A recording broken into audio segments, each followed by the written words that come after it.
अस्सलाम वालेकुम की हाल है दोस्तों मेरे ठीक ठाक हो राजी बाजी हो मैं ਤੁਹਾਡਾ ਭਰਾ उम्मीद करना तुम भी सब ठीक ठाक होगे मैं जरा चला सब तो पहले मंडी ਦੇ सब ਨੂੰ ਪਹਿਲੇ मैं पूरे अपने हफ्ते का सामान लिया आज चला मंडी ਤੇ सुबह मैं नाश्ता आके करांगा सब तो पहले मैं मंडियों होवां क्योंकि फिर मंडी सुबह ज़्यादा गर्मी हो जाती तो फिर मैं इस टाइम नाल मंडी चला सामान वगैरह लिया फिर मैं आके इंशाल्लाह नहावांगा फ्रैश होवांगा आके नहावांगा फ्रैश होवांगा धुप्प भी ज़्यादा होती जाती 9 का टाइम है तो मैं जरा अपने मंडियों होवां फिर इंशाल्लाह आके नहाना तो मैं जाते जाते सोचा मैं अपने मुर्गे वास्ते नाश्ता बना लिया इस टाइम नाल ही मुर्गा अपना नाश्ता कर रहा है ठीक है तो फिलहाल मैं जरा ना उत्ते चला परिंदियां वास्ते पानी वगैरह ले लिया तो मैं हूँ उत्ते चला परिंदियां वास्ते पानी लैके क्योंकि मैं टाइम नाल फ्री हो जाना इस काम के तो इंशाल्लाह मैं ना मंडी जाना मंडी बहुत ज़्यादा ना कचरा तो बहुत ज़्यादा ना बारिश पई ना तो उनकी वजह तो बहुत ज़्यादा ना उत्ते कीचड़ परिंदियां वास्ते पानी मैं पा दिता ठीक है तो हुण मैं जरा चला मंडी फ्री हो गया परिंदियां पानी वगैरह डाल दिता तो हुण मैं चला मंडी गर्मी बहुत ज़्यादा होती जा रही है तो मैं उस टाइम नाल फ्री होवां मंडी चो तो मंडी का घर का पूरा मैं हफ्ते का समान लिया तो बार बार मेरे को मंडी नहीं जाया जाता तो मैं इस वाले अपने पूरे हफ्ते का ना जरा समान वगैरह मंडी लिया तो मैं जरा ना मंडी चला हूँ तो तुम मेरे नाल चलो फिर मंडी तुम मंडी बहाना अज अपने शहर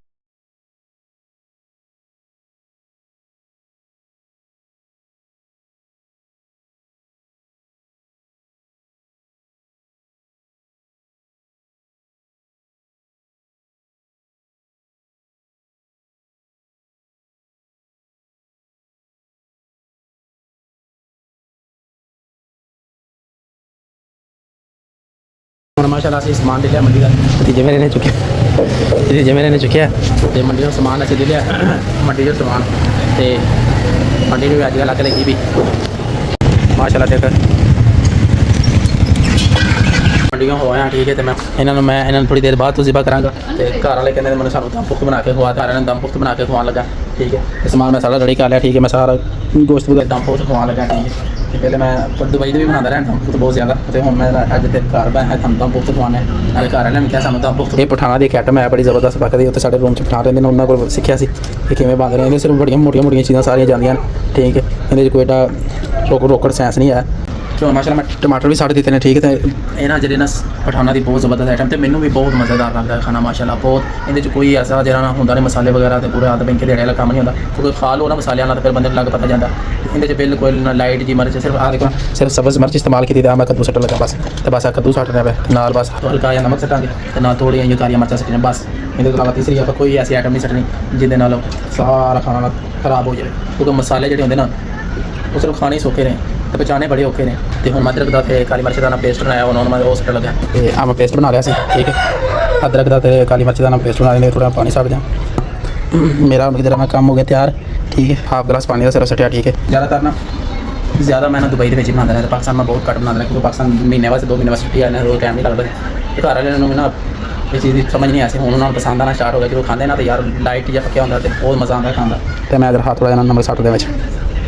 इन्नियां चीज़ां सट्टियां काली मिर्च एक सब्ज़ मिर्च तो बस थोड़ा जहा नमक इस बेतफीक हाँ दूसरी गल नींबू नहीं भूलना नींबू 2-3 लाजमी निचोड़ो जो असल मज़ा लेना मैं नींबू भूल गया तो जरा नींबू निचोड़ने लगा वैसे जरा मैं मंडी गया सुबह माशाल्लाह बड़े सब्र करते नींबू मेरे ठीक है नींबू सैर से करो माशाल्लाह तो मैंने ऐसे कि पता नहीं अजीब नींबू होंगे लेकिन नींबू बहुत माशाल्लाह टेस्टी है बहुत खट्टे तो मैं एक ही बात ने बहुत बड़ा नींबू बहुत ही ना खट्टा हो जाए तो मैं जरा ना नींबू निचोड़ देना सारा ठीक है ना बी नहीं होते ठीक है जो बी जिंदे चोने ना वो बी लाजमी कटे क्योंकि जरा बी ना नींबू के बी साढ़े दे तो सारा दम पुख्तना कौड़ा हो गया देखो ना एक भी नहीं होता पूरे कम से कम 2-2.5 घंटे पकाना हल्की आँच से ठीक है ना क्योंकि मैं मट्ठी अग नहीं कहता किसी ने मैंने बड़ा सख्ती ना मना किया कि मट्ठी अग ना क्या कर हल्की आँच क्या करना करो या आँच क्या देना माशाल्लाह 2 घंटे बाद दम पुख्त नूं लाया ठीक है बेहतरीन है माशाल्लाह नरम मंज पक गया बस हल्का हल्का पानी रह गया इन्होंने थोड़ा जहा दे के थले अग चला के पानी ड्राई कर देना ताकि माशाल्लाह इंज भी खाना लेकिन पानी जरा ना पानी ना जरा कहीं पसंद नहीं होता हम पानी सिखाने लगे तो फिर इंशाल्लाह रोटी बना के खाने तो दम पुख्त सारा रेडी हो गया हम अम्मी अबू होरां बुलाने अम्मी अबू होरां तो नाल बढ़ा के फिर इंशाल्लाह दम पुख्त जरा खाने चेक करने लिए मैं एक मुर्गी लेके आया कुकर साहब वाली मुर्गी के कोल पहुंचे हुए चेक करो हाँ मैं ब्लैलर मुर्गी लेके आया ठीक है अपने घर खाने वास्ते कुकर साहब मैं इस कोल ब्लैलर मुर्गी जी मैं खुद घर लिया ज़िबा करना एक मैं माशाल्लाह पहले कर ली एक हो रहेगी क्योंकि जी बाजार के होंगे ना बिल्कुल जिन्हें होंगे जो वेस्टेज होंगे जिन्हें गंद सट्टते हैं उल्टा कलीस तेटा गंदा होंगे मैं तो अलहमदुलिल्लाह घर लिया के आना मुर्गी अच्छे तरीके से सफाई करके खुद घर ज़िबा करना खुद अच्छे तरीके से सफाई करके तो फिर इस्तेमाल करने से मुर्गियां वाले को मुर्गी लैके लैन जाइए गंदी स्मैल जो उस डब्बे मुर्गी सट्टते हैं ज़िबा करके वो इतना गंदा डब्बा होंगे फिर जिंदे होंगे कलेजी पोटा जो सफाई करते हैं वो तो अल्लाह माफ करे इतना गंदा पानी होंगे मैं तो हैरान हाँ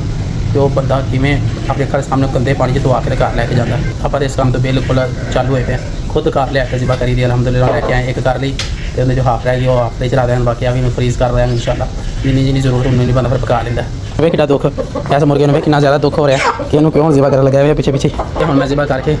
ਤੇ ਇੱਕ ਮੈਂ ਪਹਿਲੇ ਵੀ ਜ਼ਿਬਾ ਕਰ ਦਿੱਤੀ ਸੀ ਤੇ ਦੂਸਰੀ ਹੁਣ ਮੈਂ ਜ਼ਿਬਾ ਕਰਨ ਲੱਗਾ ਇਹ ਮੁਰਗੇ ਨੂੰ ਹੁਣ ਪਰੇਸ਼ਾਨੀਆਂ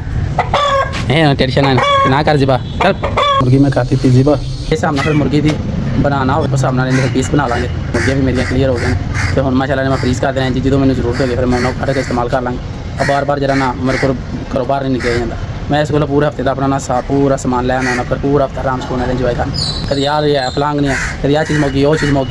ਚੀਜ਼ ਮੋਗੀ ਆਪਾਂ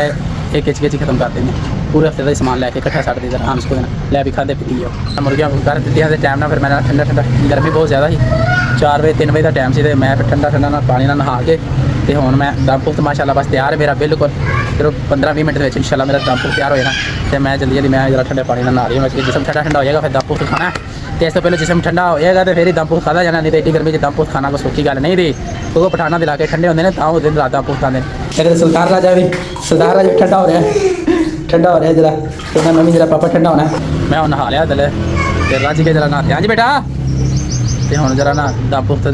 जरा लाइए तो फिर इंशाल्लाह खाने लगे तुम दम पुख्त का व्यू बहाने जरा कैसा चेक करें जरा काम भी बाहर के काम करते रहे हैं तो कुछ फिर घर से थोड़ी मसरूफी आ सी तो अज नाले फिर आप खांडी भी खुद बनाई क्योंकि जो पाकिस्तान है दम पुख्त नहीं खाता मैं जरा दम पुख्त बना माशाल्लाह देखो दम पुख्त तैयार बिल्कुल हो गया तो हूँ जरा खाने का टाइम है ठीक है तीनों जरा को खा लिए तो दूसरा काम असीं इंशाल्लाह बात करेंगे मेरा भतीजा आ गया जिम तो कहते चोकर दाना बनाने लग गया ठीक है जानवरों वास्ते VIP करके चोकर दाना बन रहा है फिर वजू करके आ गए माशाल्लाह उत्थे चले ने तो फुल इस टाइम गुस्से दे विच फिर इस तरह तू क्या करना फिर साथ भी खा रही है इस टाइम मेमनी है